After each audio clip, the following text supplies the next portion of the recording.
अयोध्या नगरी फिर एक बार चर्चा में है। इसका पुराना नाम साकेत है।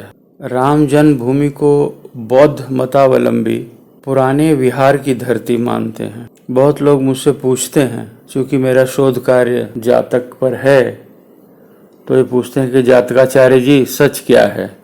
क्या जातक कथाओं में इसका कोई उल्लेख व विवरण मिलता है? आज इसी बात का खुलासा करना है, जो मेरा दायित्व भी बनता है। जातक ग्रंथमाला की 547 कथाओं में साकेत जातक नाम से 2 कथाएं मिलती हैं। पहली साकेत जातक 68 नंबर की कथा है और वो पहले खंड में है, और दूसरी साकेत जातक है वो 237 नंबर पर है, जो कि जातक 8 कथा जो ग्रंथमाला है उसके दूसरे खंड में संकलित है। अब आप कहेंगे दोनों को एक साथ क्यों नहीं रखा?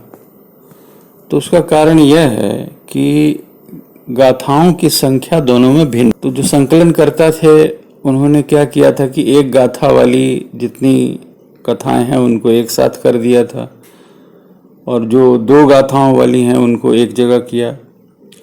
लेकिन इन दोनों कथाओं की जो विषय वस्तु है वो एक ही है। दरअसल पहली का विस्तार ही दूसरी में मिलता है। अब हम लोग गाथा के बारे में बात करें तो गाथा मतलब गेय पद होता है, अर्थात शास्ता स्वयं उनका गायन करते थे, जो भिक्षु बाद में याद कर लेते थे। तो जो 68 नंबर की कहानी है उसमें एक ही गेय पद है, जो पाली भाषा में इस प्रकार है।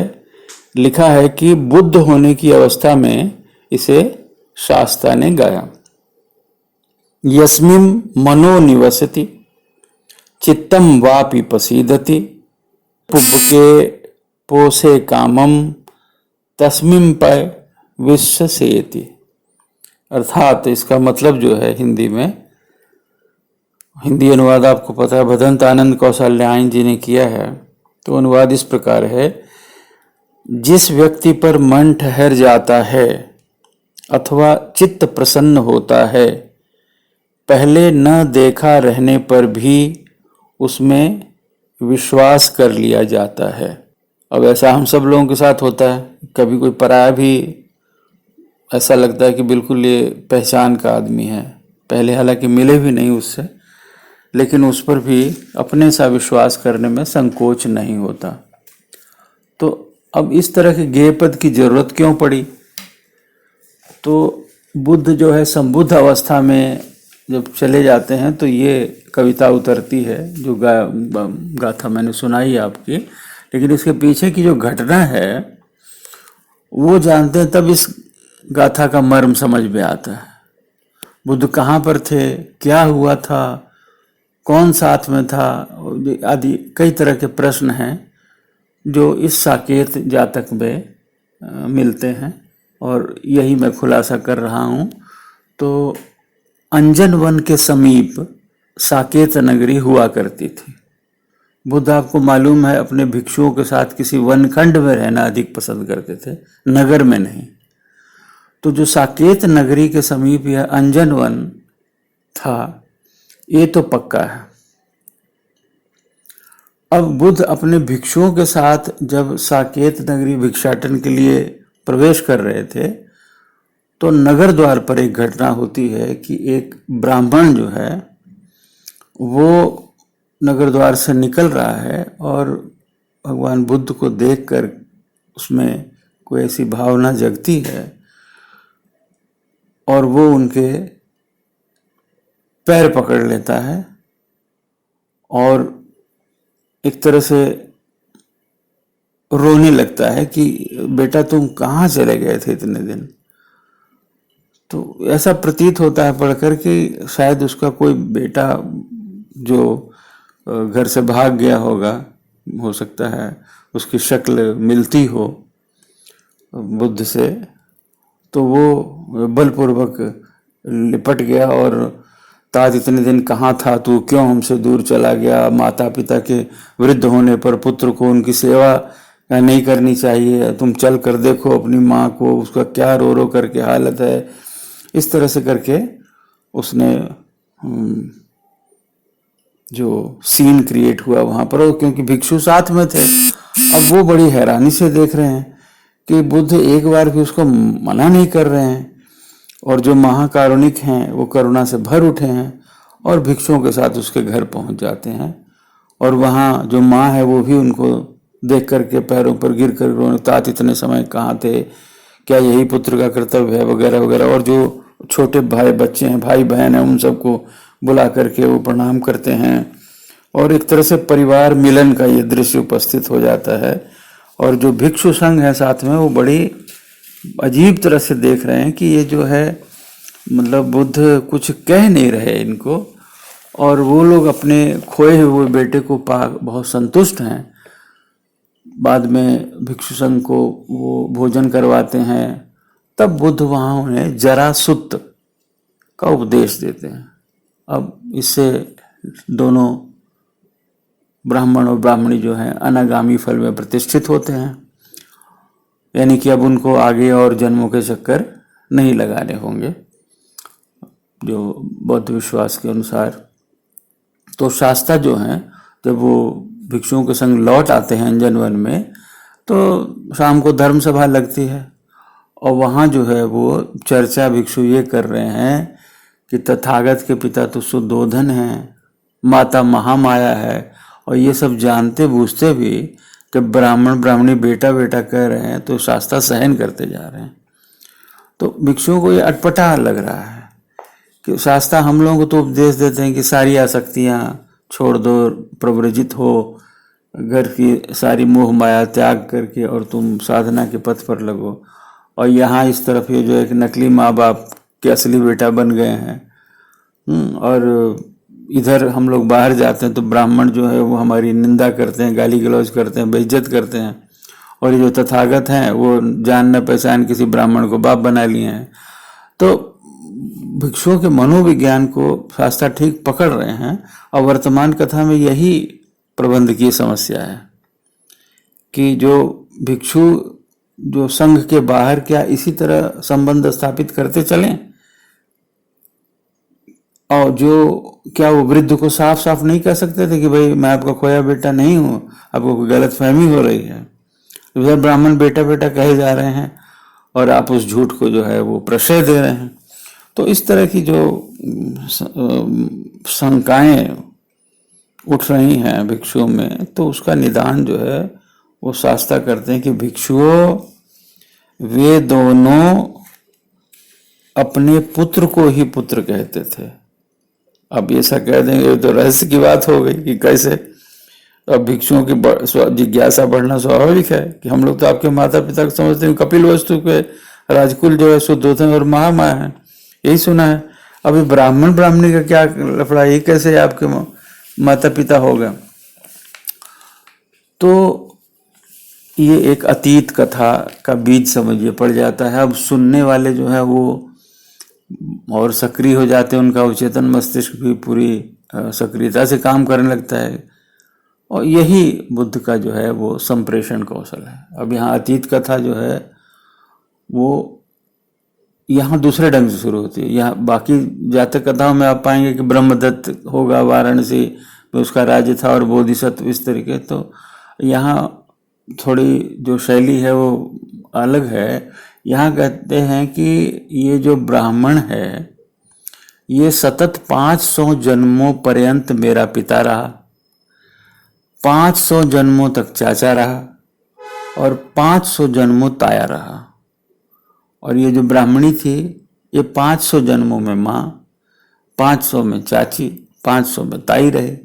माने टोटल 1500 जन्म ब्राह्मण के हाथों में पला और 1500 जन्म ब्राह्मणी के हाथ में पला, तो हो गया 3000 जन्मों का हिसाब। तो अगर क्या गलत किया अगर उन्होंने मुझे बेटा कहा। अब कोई विद्वान अगर इसी वाक्य को पकड़कर बैठ जाए कि बुद्ध के 3000 जन्म तो ये हो गए जो वो खुद कह रहे हैं, और 547 जातक कथाएं हैं, तो उनके पुराने जन्मों की कथाएं कैसे हो गई। अब हम लोग प्रस्तुत जो कहानी है अगर इसको माइनस भी कर दें तो 546 मतलब 3546 जन्म पहले हो चुके थे, तब बुद्ध बने थे। तो ये सब अटकलें कहाँ तक जायज़ हैं।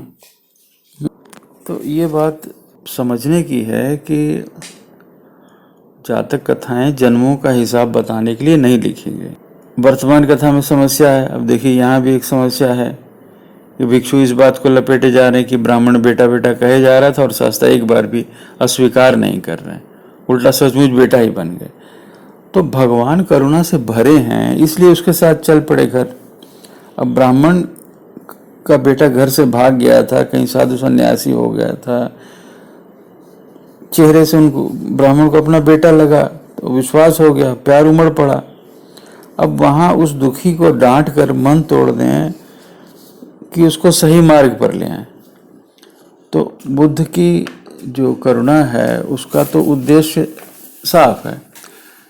अब संसार की जो नश्वरता का ज्ञान जो अपने 4 आर्य सत्यों से देते हैं वही उन्होंने ब्राह्मण को बताया और जरासुत का उपदेश किया।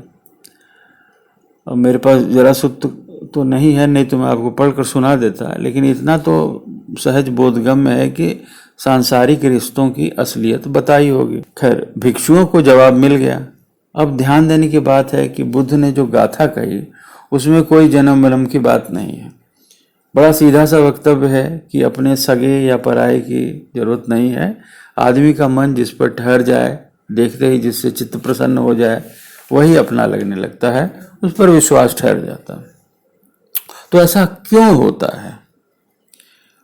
तो उस शाम इस चीज की चर्चा नहीं हुई। बुद्ध ने धर्म देशना की परिणाम संगठित किया और जातक का सारांश बता दिया कि पूर्व समय में यही ब्राह्मण ब्राह्मणी थे और मैं इनका पुत्र था। अब सभा विसर्जित हो गई, परंतु भिक्षुओं के मन में कई तरह की रहस्यभेदी चर्चाएं होती रही होंगी और वो आपस में डिस्कस करते रहे होंगे कि क्यों ऐसा होता है। किसी किसी को देखकर ही प्यार उमड़ पड़ता है, किसी को कभी देखा तक नहीं होता लेकिन सगा लगता है। तो क्या ये सब पूर्व जन्म का कोई संबंध होता है? आज भी ये सवाल उतना ही महत्वपूर्ण है। सच्चाई क्या है? तो दूसरी साकेत जातक की जो रचना हुई वो तब हुई जब भिक्षुओं ने एक शाम शास्त्रा को घेरी लिया इस प्रश्न पर उत्तर पाने के लिए कि ऐसा क्यों होता है। तो आइए देखते हैं उसका क्या उत्तर दिया है, जो कि 237 नंबर की साकेत जातक है। अब उसकी वर्तमान कथा दिए बिना आरंभ कर दी गई, क्योंकि कथा वही है, वर्तमान कथा वही संदर्भ है। और जो गाथा यहाँ कही है शास्त्रा ने और जिस कारण जो सूचना दी गई है कि वो साकेत के समीप जो जहाँ विहार कर रहे थे अंजन वन के पास जो साकेत नगरी है, यहाँ भी साकेत नगरी का 68 नंबर वाली साकेत जातक का ही समझिए कि विस्तार है। और संदर्भ यहाँ देते हुए ये लिखा गया है कि जो वर्तमान कथा है वो 68 नंबर की जो कहानी है उसमें देख लें। तो ये घटना किसी और दिन हुई कि तथागत के विहार जाने पर भिक्षुओं ने पूछा होगा। तो पूछते हैं कि भंते ये स्नेह कैसे स्थापित हो जाता है। अब ये जो गाथा है, ये जो प्रश्न है, ये भिक्षुओं ने जिस गाथा में कहा है वो गाथा मैं आपको सुनाता हूं। कोन खो भगवा हेतु एकच्चे इध पुगले अतीव हृदयम निब्बाति चित्तंचापि पसीदति थी। अर्थात भगवान इसका क्या कारण है कि किसी किसी जन के प्रति हृदय अति शांत हो जाता है और चित्त प्रसन्न हो जाता है। अब जातक कथाएं आपको पता है बुद्ध घोष ने लिखी हैं। तो यहाँ बुद्ध घोष जिन्होंने ये अट्ठ कथा लिखी है, यहाँ आप एक गलती उनकी निकाल सकते हैं। वो ये है कि गाथा किसी भिक्षु ने गाई है या गाथा के माध्यम से प्रश्न किया है, किंतु आरंभ में लिख दिया कि शास्त्रा ने कही। तो खैर कहानी पर इस पर विशेष अंतर नहीं पड़ता है। जो पते की बात है वो ये है कि शास्त्रा ने संबुद्ध अवस्था में जो पहली गाथा कही थी कि जिस पर आदमी का मन ठहर जाता है, वो सगा लगने लगता है बिना किसी कारण के भी, तो यह प्रश्न स्वाभाविक है कि ऐसा क्यों होता है। अब क्योंकि शास्त्रा ही सिखाते हैं अपने विदेशों में कि बिना कारण कुछ नहीं होता, तब शास्त्रा एक गाथा में ही इसका उत्तर देते हैं कि पुब्बेव सन्निवासेन पच्चुपन्न हितेन वा एवं तम जायते प्रेमम उपलम्ब अथोदकेति। यानी इसका अर्थ ये हो गया कि जैसे पूर्व जन्म का कोई उपकार हो इस जन्म में, तो या तो उससे, या तो पूर्व जन्म के संबंध से, या इस जन्म में कोई उपकार हो।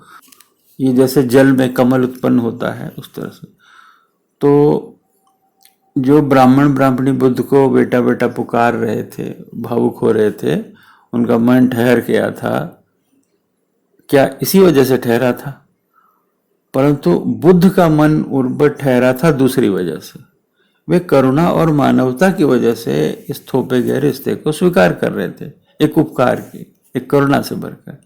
भिक्षुओं के मन में जबकि ब्राह्मण के प्रति आक्रोश उत्पन्न हो रहा था कि वह बेटा बेटा कहे जा रहा फालतू में, जबकि दूसरे ब्राह्मण दुख देते हैं, घृणा करते हैं हम लोगों से। अब व्यवहारिक रूप में तो ब्राह्मणों को फटकार लगानी चाहिए, परंतु बुद्ध बदले की भावना से ऊपर हैं, और यही वह भिक्षुओं से चाहते हैं कि मेत्ता भावना दृढ़ करें दार्शनिक रूप में।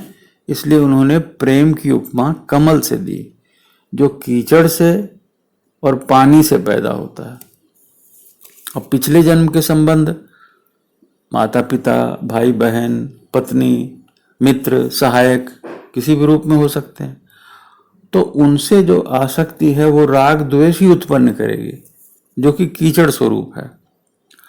और इस जन्म में किसी का हित करते हैं, किसी का परोपकार करते हैं, तो वो जल सदृश है। उससे जो प्रेम उत्पन्न होता है वो कीचड़ से अधिक गुणकारी है। उसमें भी आसक्ति न बने तो अति उत्तम। तो इस प्रकार की धर्म देशना की होगी शास्त्रा ने गाथा कहने के बाद। वो सब जातक कथा में नहीं लिखा जाता, बस कथानक के बाद जातक कथा में बहुत ही शॉर्टकट में परिणाम लिख दिया जाता है कि परिणाम संगठित करते शास्त्रा सारांश उपस्थित करते हैं कि ब्राह्मण ब्राह्मणी यही दो जन थे और पुत्र तो मैं ही था।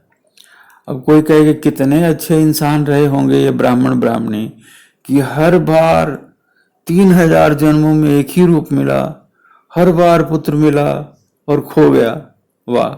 यानी ये एक हास्यास्पद चीज भी बनती है कि हर बार हर जन्म में उनका पुत्र खोता था। तो इसलिए ऐसे उल्टे सीधे निष्कर्ष निकालेंगे तो जातक कथा का उद्देश्य ये सब नहीं है, और जन्मों का ब्यौरा प्रस्तुत करना तो कतई नहीं है। इसमें सीधी सी बात है कि एक कथा गढ़ के, उदाहरण कथा गढ़कर और बोधिसत्व के माध्यम से सम्यक का उपदेश देना है। यही मूल है जातक कथाओं। धन्यवाद।